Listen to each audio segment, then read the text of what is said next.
안녕하세요. 영숙입니다. 3년 전 겨울 지방의 아파트 신축 공사 현장에서 쿵 하는 소리와 함께 건물이 무너져 내렸습니다. 그 안에서 일하던 노동자 7분이 실종됐고 끝내 대부분은 생명을 잃었습니다.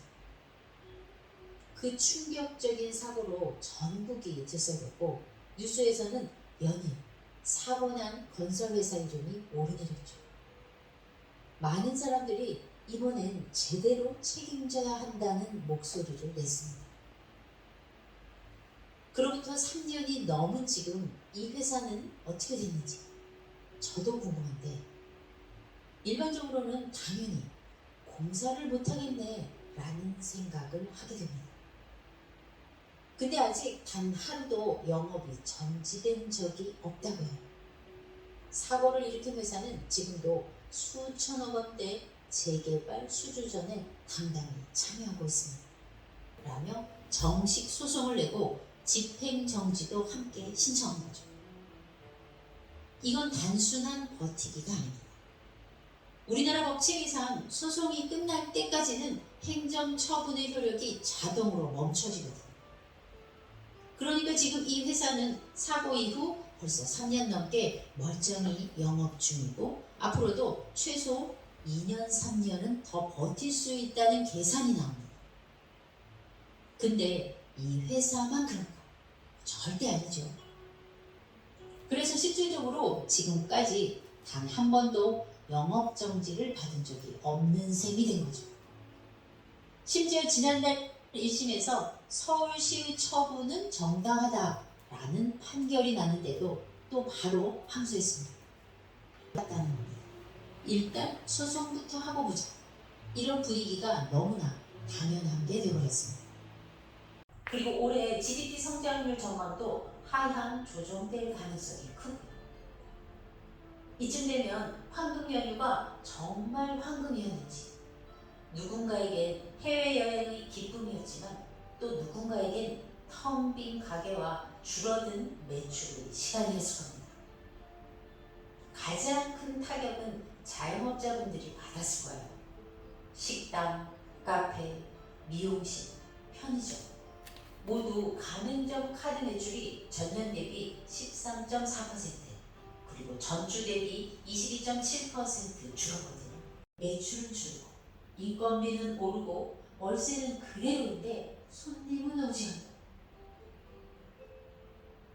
이 현상이 단순히 연휴라서 그런 건 아니고요. 요즘 사람들 소비 패턴 자체가 바뀌고 있어서일 겁니다.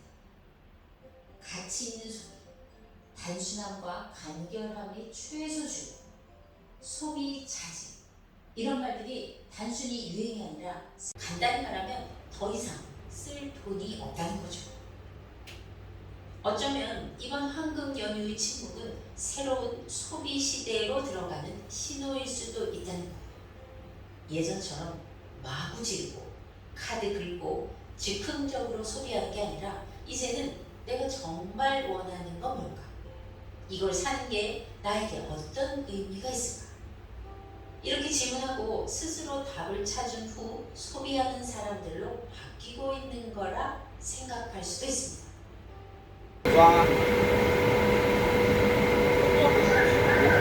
你自行都拿带到一个了，今天只剩2颗是吧？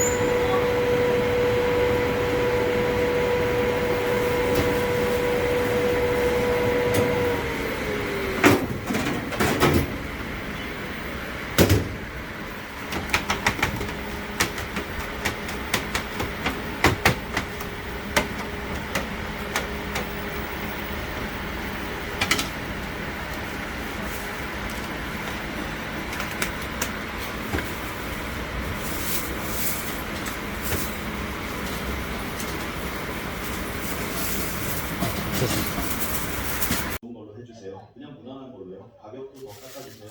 이렇게 바뀌었어요. 심지어 제가 이번에 진짜 핑퐁의 할인을 걸고 단체 구매 이벤트도 하락세를 겪으면서 한국 경제 역시 눈에 띄게 악화되고 있습니다.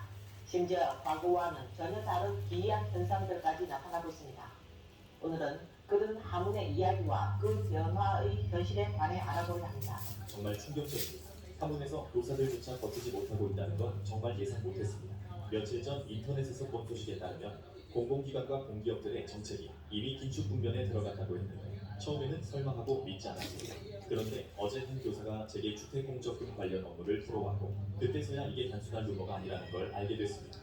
한문의 많은 기관에서 급여 삭감이 30%를 넘어섰다고 합니다. 자세히 알아보니 급여를 직접 깎은 건 아니고 각종 수당과 보조금을 없애는 방식으로 실질 소득을 줄인 것이었습니다.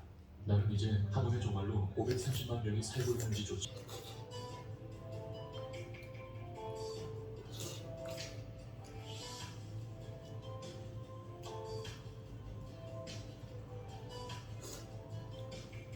임대료가 계속 오르고 나쁜 지역은 아예 임대가 안 됩니다. 쇼핑몰은 자주 점포가 바뀌고 완다조차 버티지 못하고 있습니다. 넷째, 관광 산업 침체. 관광객이 급감하면서 관광 경제가 쇠퇴하고 있고 집값은 떨어졌지만 서민들이 여전히 집을 살 수 없는 현실입니다.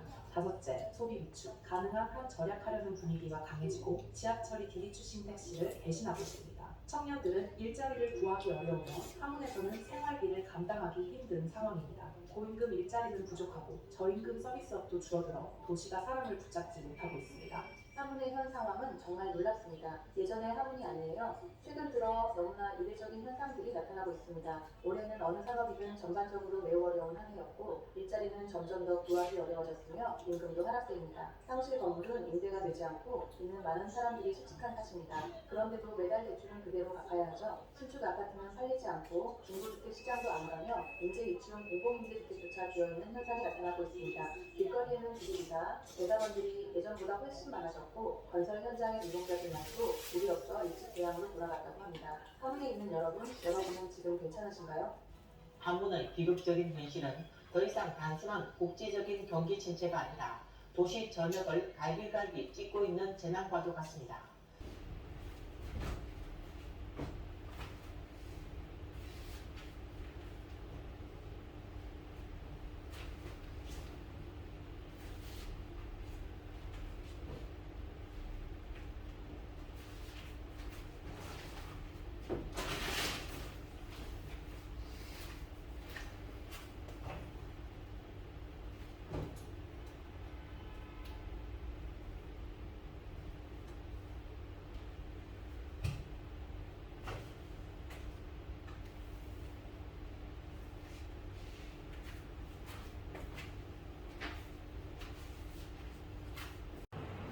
오늘 영상은 저를 포함해서 밥을 좋아하시는 분들, 그중에서도 당뇨나 고혈당 때문에 밥 드실 때마다 눈치 보셨던 분들 함께 공유하고자 합니다. 얼마 전까지만 해도 저 역시 흰쌀밥에 대한 오해가 심했었죠. 당뇨 때문이 아니라 식도염과 다이어트 때문에 흰쌀은 아예 없이 화분에와 잡곡으로만 먹었는데 흰쌀밥 한 맛이죠. 김치 하나만 올려도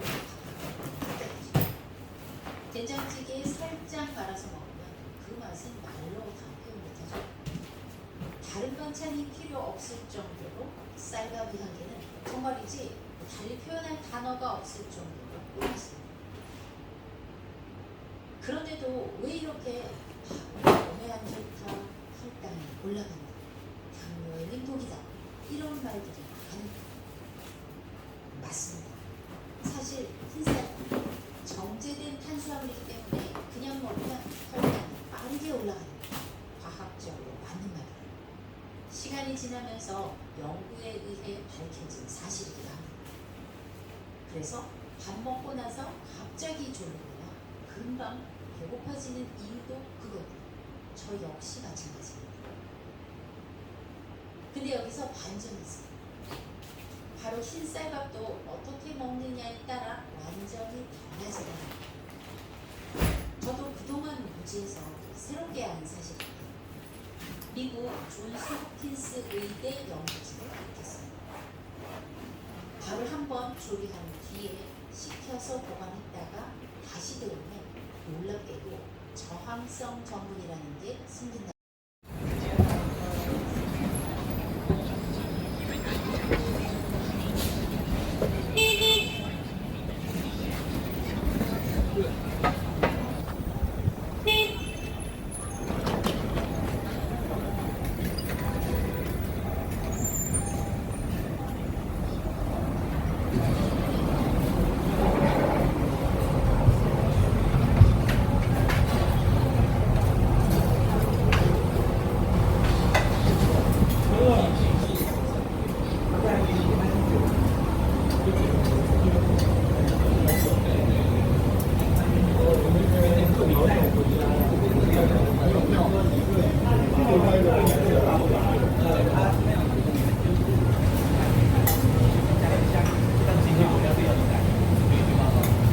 这个